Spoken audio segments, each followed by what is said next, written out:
The rain drummed against the floor-to-ceiling windows of Marcus Chen's corner office on the 47th floor of the Meridian Tower in downtown Seattle. The gray October sky mirrored his mood as he stared at the contract spread across his mahogany desk. Nakamura Industries, the Japanese conglomerate that could make or break his tech startup, had one non-negotiable requirement that made his stomach churn. "Family values are paramount to our company culture, Mr. Chen," Hiroshi Nakamura had said during their video call earlier that morning, his weathered hands folded precisely on the conference table in Tokyo. "We only partner with married executives. A man who can maintain a stable family demonstrates the commitment and responsibility we seek in our business relationships." Marcus ran his fingers through his black hair, loosening his tie as the weight of the situation pressed down on him. At 32, he had poured 6 years of his life into developing breakthrough AI software for accessibility technology. His company, Vision Tech, was 3 months away from bankruptcy without this $20 million partnership. His 12 employees, brilliant minds who had followed him from corporate jobs to chase this dream, would lose everything. The irony wasn't lost on him. His software helped visually impaired people navigate the world through advanced audio mapping and object recognition, yet he couldn't navigate his way out of this personal crisis. He had always been married to his work, never finding time for serious relationships. Now that dedication threatened to destroy everything he'd built. His phone buzzed with a text from his business partner, David. "Nakamura's team arrives Thursday. Please tell me you have a plan." Marcus stared at his reflection in the dock window.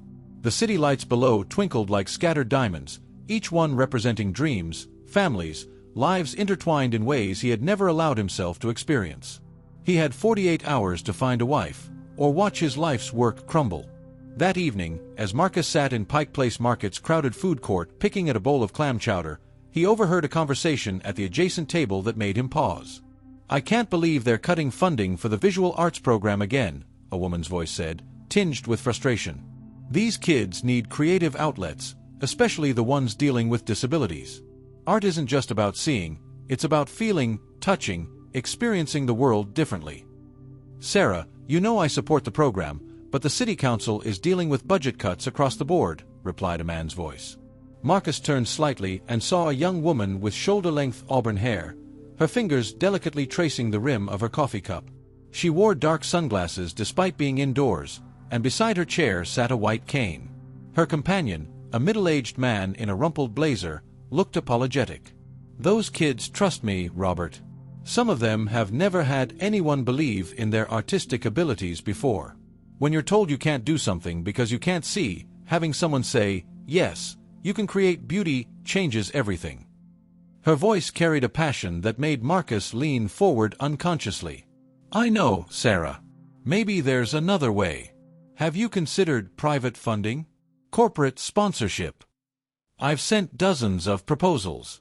Everyone wants to fund research or medical programs, which is important, but no one seems to understand that quality of life matters too. Art, music, creative expression, these things give people dignity and purpose." As the man excused himself to take a phone call, Marcus found himself approaching her table. His heart raced, not from attraction, though she was undeniably beautiful, but from a wild idea that was forming in his mind. "Excuse me, I'm sorry to interrupt. I couldn't help but overhear your conversation about the arts program. I'm Marcus Chen." She tilted her head toward his voice, and he noticed she had striking green eyes behind her dark glasses. "Sarah Mitchell. And you are someone who might be able to help with your funding problem," he said, sitting down across from her without invitation. "I run a tech company, and we're about to close a major deal. I could potentially sponsor your program." "That's unexpected. What kind of technology?" "Accessibility software. AI-powered tools for people with visual impairments." He paused, studying her face. She was probably in her late 20s, with laugh lines that suggested she smiled often despite her current frustration. "Actually, your perspective would be invaluable for our product development." "I'm intrigued, Mr. Chen, but I should mention that I'm completely blind. I lost my sight in a car accident 7 years ago. If you're looking for a token disabled person to make your company look good—" "No," Marcus interrupted, perhaps too quickly. "I mean, that's not what this is about." "Well, not entirely. He took a deep breath. This was insane, but desperation made people do crazy things. This might sound completely bizarre, but I need your help with something unconventional. It involves a business deal, and, well, it's complicated. Sarah's expression shifted from skeptical to curious. Complicated how? Marcus glanced around the bustling food court, where tourists and locals mixed in a symphony of conversations and clinking dishes. The smell of fresh bread from the nearby bakery mingled with the salt air from Elliott Bay. This was perhaps the most important conversation of his life, and he was having it surrounded by strangers eating fish and chips. The Japanese company I'm trying to partner with has very traditional values. They won't do business with unmarried executives. They believe it shows a lack of stability and commitment. He paused, watching her process this information. I need a wife, Sarah. Not a real one, just someone to play the role for a few meetings. Sarah's eyebrows rose above her sunglasses. You're asking me to be your fake wife? I know how it sounds. But think about it, this could solve both our problems. I get my business deal, your arts program gets funding, and you get paid for a few days of acting. It's just dinner meetings and maybe 1 or 2 public appearances. This is insane. But she didn't immediately say no, which Marcus took as encouragement. The meetings are Thursday through Saturday. 3 days. I'll pay you $50,000, plus $100,000 for your arts program. All you have to do is wear a ring, hold my hand occasionally, and let me introduce you as my wife. Sarah was quiet for a long moment, her fingers drumming against the table. The sounds of the market swirled around them, vendors calling out daily specials, the distant cry of seagulls, the rumble of delivery trucks on the cobblestone streets. Why me? She finally asked. I'm sure there are plenty of women who would jump at this opportunity. Marcus hesitated. The honest answer was complex, partly practical, partly instinctual. Because you're not impressed by money or status. Because you care about something bigger than yourself. And because... He struggled to find the right words. Because something tells me you understand what it's like to fight for something everyone else thinks is impossible. Sarah's companion returned, eyeing Marcus suspiciously. Sarah, is everything all right? Robert, this is Marcus Chen. He's just offered to fund our arts program. She turned back toward Marcus's voice. Mr. Chen, I need to think about this. It's not just about the money, though that would change everything for these kids. It's about what you're asking me to do. Marcus pulled out his business card, then realized she couldn't see it. Of course. Here's my number. He read it aloud, and she entered it into her phone with practiced efficiency. I'll call you tomorrow, Sarah said, standing and unfolding her cane. But Marcus, if I do this, it's not just acting. Those kids need consistency, not a one-time donation. Whatever deal you're making, I want a commitment that the funding continues long-term. As she navigated a way through the crowd with impressive skill, Marcus felt something he hadn't experienced in years, hope mixed with genuine admiration. Sarah Mitchell wasn't just beautiful, she was formidable. And for the first time since this nightmare began, he thought he might actually pull it off. That night, as Marcus lay in his minimalist Capitol Hill apartment staring at the ceiling, he wondered what he was getting himself into. The rain had stopped, and moonlight filtered through his blinds, casting geometric shadows on the walls. Somewhere across the city, Sarah Mitchell was probably having the same sleepless night, weighing an impossible decision. Neither of them knew that their fake marriage was about to become the most real thing either had ever experienced. Sarah's call came at 7:30 a.m. the next morning, just as Marcus was finishing his 3rd cup of coffee and pacing his apartment like a caged tiger. I have conditions, she said without preamble. Her voice was crisp, professional, but he could hear the underlying tension. First, the arts program funding is guaranteed for 3 years, not dependent on your business deal success. Second, I want a contract specifying exactly what this arrangement involves. And third, if at any point I feel uncomfortable or unsafe, I'm out. Agreed to all of it, Marcus replied immediately, relief flooding through him. Sarah, thank you. You have no idea what this means. Actually, I think I do, she said softly. I researched your company last night. Your accessibility software could help millions of people. Sometimes we have to take risks for something bigger than ourselves. They met that afternoon at a small law office in Belltown, where Marcus's attorney had hastily drawn up a contract that looked more like a prenuptial agreement than a business arrangement. Sarah arrived with Robert, who turned out to be her lawyer as well as the arts program coordinator. She wore a simple black dress and had traded her usual sunglasses for more subtle ones that allowed glimpses of her green eyes. "This is the most unusual contract I've ever reviewed," Robert muttered, flipping through the pages. "But it's ironclad. Sarah's protected financially, and the arts program gets full funding regardless of the outcome." As they signed the papers, Marcus noticed how Sarah's fingers traced each line of braille on her copy of the contract. Her touch was confident, practiced, and he found himself fascinated by her competence in navigating a world designed for sighted people. "So," Sarah said as they left the office, "when do I meet your fake in-laws?" "Tomorrow evening. Dinner at Canlis." Marcus gestured toward his car, then realized she couldn't see it. "It's the black Tesla. Should I take your arm, or do you prefer to use your cane?" "I can take your arm," she said, folding her cane. "But Marcus, if we're going to convince anyone we're married, you need to stop treating me like I'm made of glass. Married couples are comfortable with each other." As he helped her into the car, her point became clear. His movements were stilted, overly careful. "You're right. I'm sorry. I don't have much experience with blind people, relationships, or fake marriages." There was amusement in her voice. "All of the above," he admitted, starting the engine. The afternoon sun cast long shadows across Seattle's hills as they drove through the city. "Tell me about yourself, Sarah. If we're supposed to be in love, I should know more than your passion for arts education." Over the next hour, as they sat in a quiet coffee shop in Fremont, Sarah painted a picture of her life that was both heartbreaking and inspiring. She had been a promising young painter before the accident, with pieces displayed in galleries across the Pacific Northwest. The crash that took her sight had also killed her fiancé, David, leaving her to rebuild not just her vision of the world, but her entire identity. "I thought my life was over," she said, stirring honey into her tea. "Art was everything to me. But then I discovered that creating beauty doesn't require sight.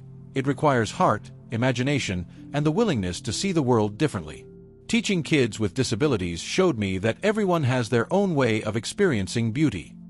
"How do you paint now?" Marcus asked, genuinely curious. "Texture, temperature, composition by feel. I work primarily in sculpture now, but I still paint sometimes. I'll show you sometime." She paused. "I mean, if this arrangement goes well and we continue to know each other afterward." Marcus felt an unexpected pang at the thought of this being temporary. "I'd like that." They spent the rest of the afternoon crafting their backstory. They had met at a charity gala 6 months ago, bonded over their shared interest in accessibility advocacy, and had a whirlwind courtship. They'd married in a small ceremony 2 months ago, intimate, just family, which explained why there were no photos or social media posts. "What's your biggest fear?"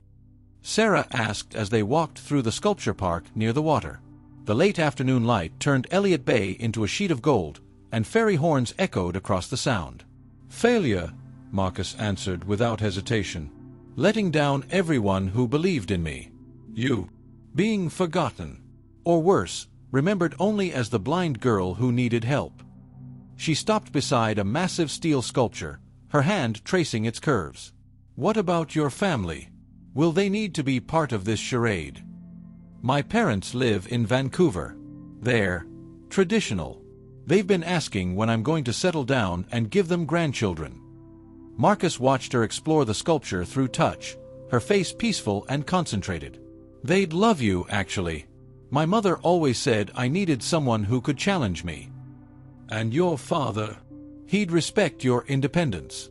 He immigrated from Hong Kong with nothing and built a successful restaurant chain through sheer determination. He recognizes strength when he sees it." That evening, they met at Marcus's apartment to practice their performance. His place was minimalist to the point of sterility: glass, steel, and leather furniture arranged with geometric precision. Sarah navigated it easily after a brief orientation tour. "This place feels like you," she said, settling onto his couch. "Controlled, efficient, successful, but lonely. The observation stung because it was accurate. I've been focused on building my company. Relationships were a distraction I couldn't afford. And now you're hiring one. There was no judgment in her voice, just statement of fact. They practiced introductions, basic affection, hand-holding, brief touches, the kind of casual intimacy married couples displayed unconsciously. At first, it felt awkward, performative. But as the evening progressed, something shifted. Sarah's laugh was infectious, her wit sharp, and Marcus found himself genuinely enjoying her company. "Tell me about the software," she said, curled up in his armchair with a cup of tea. "How does it work?" Marcus launched into an explanation of the AI algorithms, the audio mapping technology, the machine learning components that allowed the system to adapt to individual users' needs. Sarah asked insightful questions, offering perspectives he hadn't considered. "You know what's missing," she said finally. "Emotional context. Your system can tell someone there's a tree in front of them, but can it tell them it's a cherry tree in bloom? That the light is hitting it just right? That it's beautiful?" "Beauty is subjective," Marcus replied automatically. "The system focuses on practical navigation and safety." "Beauty isn't a luxury, Marcus. It's a necessity. It's what makes life worth living." She stood, moving to the window that overlooked the city. "I may not be able to see Seattle's skyline, but I can feel the energy of the city, hear its rhythms, smell the salt air mixed with coffee and rain. Your technology could help people experience that richness, not just navigate around obstacles." Her words sparked something in Marcus's mind, a new direction for the software he hadn't considered. But before he could pursue the thought, his phone buzzed with a text from David. Nakamura's team landed early. "Dinner moved to tomorrow at 6 p.m. Hope you're ready." "Showtime," Marcus said, showing Sarah the message. "Are you ready for this?" She turned from the window, and in the soft lamplight, she looked both vulnerable and determined. As ready as anyone can be for their first performance as a fake wife. Neither of them slept much that night. Marcus lay awake thinking about Sarah's insights into his work, while across town, Sarah stared at her ceiling wondering what she'd gotten herself into. In 12 hours, they would sit across from some of the most successful businessmen in the world and pretend to be in love. The strangest part was how easy it was beginning to feel. The next evening, Canlis Restaurant glowed like a jewel against Seattle's skyline. Through the floor-to-ceiling windows, the lights of the city twinkled below, while inside, the soft murmur of conversation mixed with the gentle clink of crystal glasses. Marcus adjusted his tie for the 10th time as they waited in the lobby for the Nakamura Industries delegation. Sarah stood beside him, transformed. She wore an elegant navy dress that complemented her auburn hair, which was styled in a sophisticated updo. A simple diamond ring, hastily purchased that afternoon, sparkled on her left hand. She looked every inch the successful executive's wife, confident and poised. "Stop fidgeting," she murmured, placing her hand on his arm. "Your nervous energy is making me nervous." "Sorry. This whole thing depends on the next few hours." "No," she said firmly. "Your company's success depends on 6 years of brilliant work and innovation. This dinner is just theater." Before Marcus could respond, the maitre d' approached with 4 impeccably dressed Japanese businessmen. Hiroshi Nakamura, distinguished and silver-haired, led the group. His smile was warm but calculating as he assessed the couple before him. "Mr. Chen, what a pleasure to finally meet in person," Nakamura said, his English accented but perfect. "And this must be your lovely wife." "Sarah," Marcus said, his voice steadier than he felt, "I'd like you to meet Hiroshi Nakamura and his team from Nakamura Industries. Gentlemen, my wife, Sarah Chen." Sarah extended her hand with practiced grace. "Mr. Nakamura, it's an honor. Marcus has told me so much about your company's commitment to innovation and social responsibility." As they were seated at a private table overlooking Elliott Bay, Marcus watched Nakamura's reaction to Sarah. The older man's eyes showed approval. She was articulate, well-dressed, and clearly intelligent. But Marcus could also see him studying their interactions, looking for signs of genuine affection. Mrs. Chen, one of the younger executives, Tanaka, said, "What do you do professionally?" "I run an arts education program for disabled children," Sarah replied, cutting her salmon with surgical precision despite her blindness. We focus on sculpture, music, and tactile arts. It's incredibly rewarding work. How admirable, Nakamura said. And how did you and Marcus meet? This was the test they'd prepared for. Sarah smiled, turning slightly toward Marcus. At a charity gala for accessibility advocacy. I was there representing our arts program, and Marcus was demonstrating his company's technology. Let's say I was giving him a hard time about focusing too much on practical applications and not enough on quality of life improvements. She told me my software was soulless, Marcus added, and his smile was genuine as he remembered their actual conversation about beauty and emotional context. She was right. I prefer to think of it as constructive criticism, Sarah laughed, and the sound was musical. Marcus has since shown me how passionate he is about really helping people, not just solving technical problems. Nakamura leaned forward, intrigued. How so? Sarah's hand found Marcus's on the table, a gesture so natural it looked completely unstaged. He's been incorporating user feedback in ways that address the whole person, not just their disability. For instance, his latest update includes audio descriptions that don't just identify objects, but provide context about beauty, emotion, atmosphere. A tree isn't just an obstacle to navigate around. It's a 100-year-old oak whose leaves are turning gold in the autumn light. Marcus stared at her, stunned. She was describing features he'd been working on since their conversation the night before, improvements inspired by her insights. Features he hadn't mentioned to anyone, not even David. That's exactly right, he said, squeezing her hand. Sarah has this ability to see, to understand, what's really important about technology. She's made me a better designer and a better person. The sincerity in his voice surprised even him. Across the table, Nakamura exchanged glances with his colleagues. Family influence on professional growth is something we value highly, Nakamura said approvingly. Mrs. Chen, how do you balance your husband's demanding career with your own work? We support each other's passions, Sarah replied. Marcus understands that my work with the children isn't just a job, it's a calling. And I understand that his work could improve millions of lives. When you love someone, you don't ask them to choose between you and their purpose. You help them fulfill it.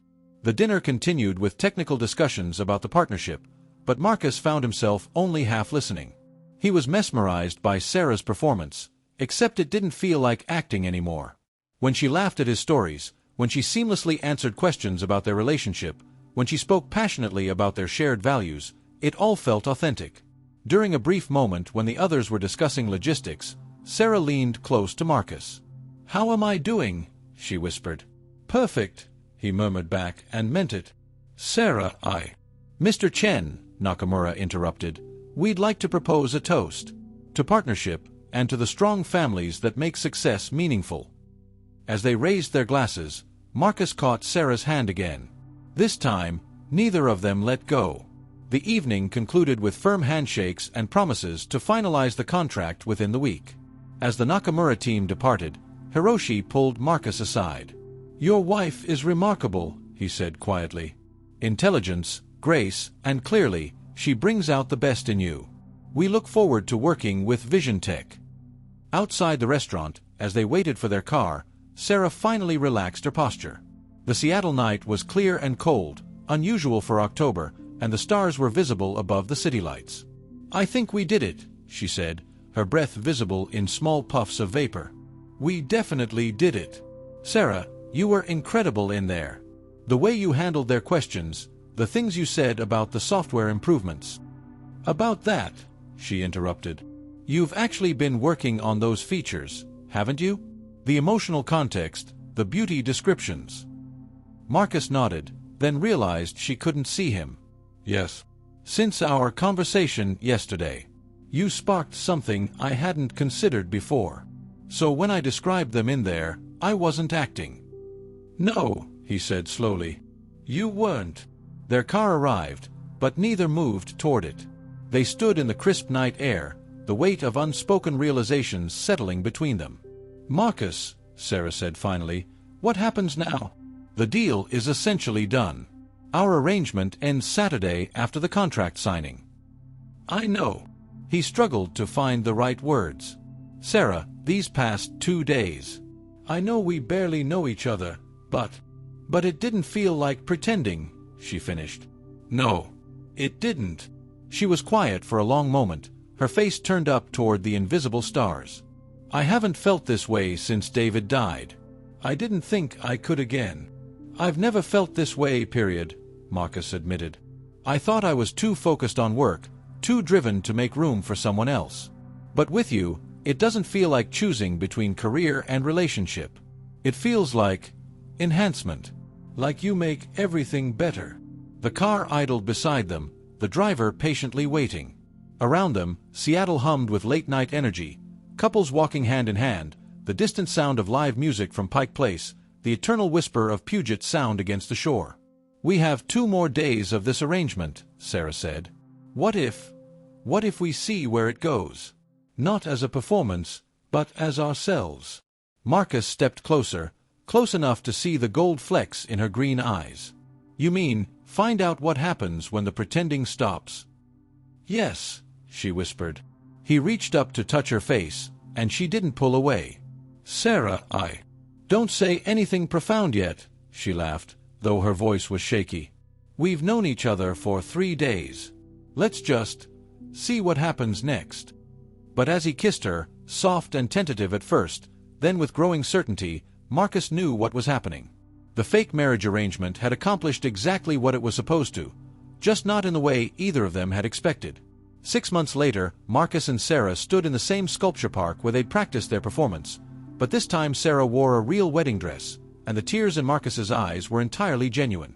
The Vision Tech software, now enhanced with emotional context features, had launched to critical acclaim and was helping thousands of visually impaired users experience not just navigation, but beauty. Sarah's arts program, fully funded and expanded, had become a model for similar programs nationwide. More importantly, she and Marcus had learned that the best partnerships, in business and in love, happen when 2 people support each other's dreams instead of competing with them. As Sarah's students played string quartet music for the ceremony, and the autumn light painted Elliott Bay in shades of gold, Marcus realized that the most successful deal of his life hadn't been the one he'd planned. It was the one that had found him when he stopped looking for it. "I love you, Mrs. Chen," he whispered as they danced to their first song as a real married couple. "I love you too," Sarah replied, her hand resting over his heart. "And Marcus, your software isn't soulless anymore." Neither were they.